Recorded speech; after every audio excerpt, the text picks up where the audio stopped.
वफाकी सरकार 18,877 अरब रुपयनि जी बजट पेश करे छॾी। खसारो 9,800 अरब रुपया हूंदो। 1 खां 16 ग्रेड जे मुलाज़िमनि जी पघारुनि में 25% वाध जो ऐलान। 17 खां 22 ग्रेड जे मुलाज़िमनि जी पघारुनि में 22% इज़ाफ़ो थींदो। रिटायर्ड मुलाज़िमनि जी पेंशन में बि 22% वाध जो फ़ैसिलो। कोरियत जे घटि में घटि उजूरो 32 मां वधाए 37,000 मुक़ररु करण जी तजवीज़।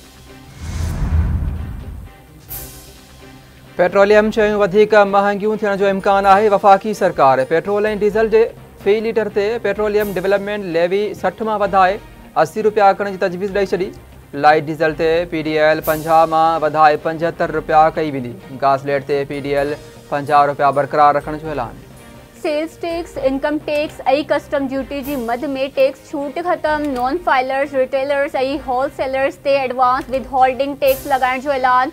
नॉन फाइलर्स जे लाइ टैक्स 1 मां वधाए 2.25% करण जी तजवीज़।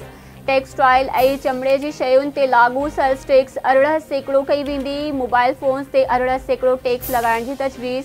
पघारदार तबिके ते लागू टैक्स में इज़ाफ़ो। 1 लख रुपयनि माहवार आमदनी ते इनकम टैक्स 5% कई वई। फाटा ऐं पाटा खे ॾिनल इनकम टैक्स छूट में वधीक 1 साल जी वाध जो फ़ैसिलो। सोलर पैनल, बैटरीज़ ऐं इन्वर्टर्स जे इम्पोर्ट ते टैक्स में रियायत। स्टील खे सेल्स टैक्स में छूट ॾियण जो ऐलान।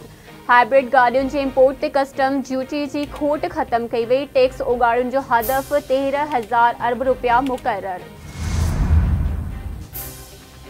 वफ़ाकी सरकार पारां दिफ़ा लाइ 2,122 अरब रुपया रखण जी तजवीज़।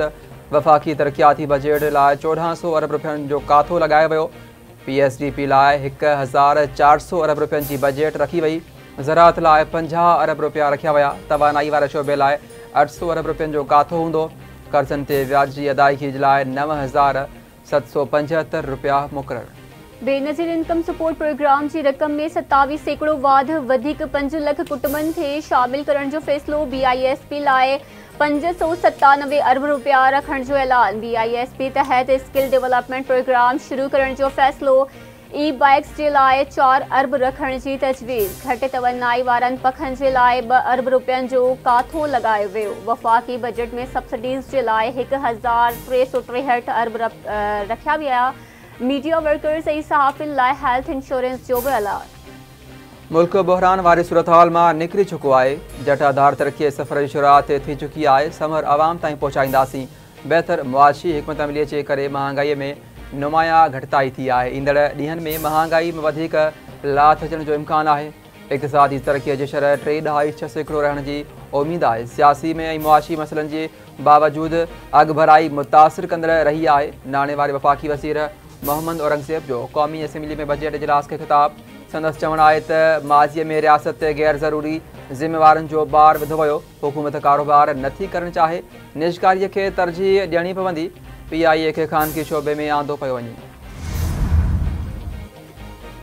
बजट तक़रीर दौरान अपोज़िशन जो गोड़। मुख़ालिफ़ धुर मेंबरनि जी सीटुनि तां उथी बीही नारेबाज़ी। सुन्नी इतिहाद काउंसिल जा मेंबर स्पीकर जे डाइस आॾो बीही रहिया।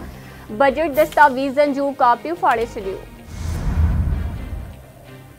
नाइब वज़ीर आज़म इसाक़ डार बिलावल भुट्टो ज़रदारीअ खे परचाइण में कामयाब। बजट इजलास जो बाइकाट ख़त्म करण खां पोइ ख़ुर्शीद शाह, नवीद कमर ऐं एजाज़ जखरानी जी क़ौमी असेंबलीअ जे बजट इजलास में शिरकत। बजट जे हवाले सां एतमाद में न वठण ते पीपल्स पार्टी पारां इजलास में शिरकत न करण जो फ़ैसिलो कयो वियो हो। मुल्क जो दिवालो निकिरण जा ख़्वाब ॾिसंदड़नि जूं साज़िशूं नाकाम थी वियूं। मुल्क खे मुआशी ॾुखियारियुनि मां कढी इस्तेहकाम आंदो वेंदो। जेतिरो थी सघे बजट में आम माण्हुनि खे रिलीफ फराहम कयो वेंदो। पोरियत हारी पघारदार तबिके लाइ क़दम खंया वेंदा। वज़ीर आज़म शहबाज शरीफ़ जो नवाज़ लीग जे पार्लियामानी पार्टी जे इजलास खे ख़िताब।